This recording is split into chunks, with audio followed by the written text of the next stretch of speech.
2020 Kia Sorento with the 6-liter engine in it, 2.4. Nah, it's probably not a 2.4. I can't remember. But today we're doing an oil change, oil filter change, 5W30. So you're going to take this bottom skid plate off.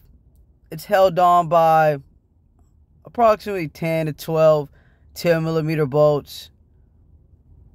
As you can see, they're laying down here on the floor. This is not a hard job. Here's my 10mm, just to give you proof for all the people that need a little when it comes to these types of repairs and more. Now, I got a 17mm socket right here. And what I'm going to use this for is the oil pan. Wow. Oil pan drain plug screw. 17mm screw. Easy peasy. You're going to bust that off. There it is, cameraman. All right. 17mm bolt. It takes no effort to get that off. Here's the next so-called screw you got to get off. Here is the hat. 27mm wrench. If you don't got a specialty oil filter removal tool, a 27mm wrench will get the job done easy peasy.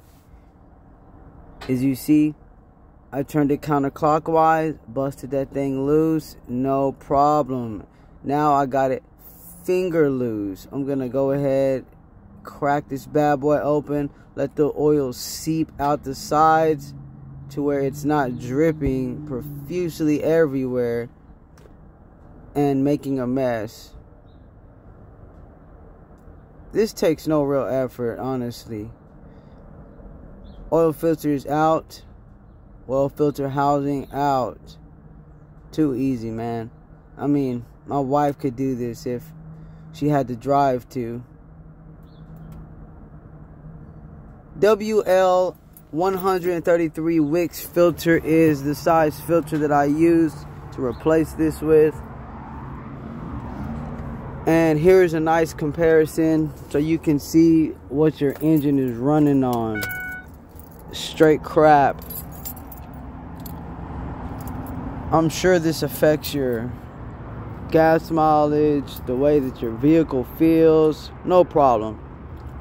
Pop this thing in there, push it down. You'll hear it clip and snap into place. That's how you'll know it's there. Yes. I mean, this is a great first job for your son.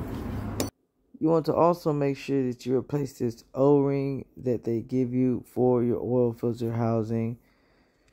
And you do that, everything will be smooth. Like, subscribe, comment if you have anything to say.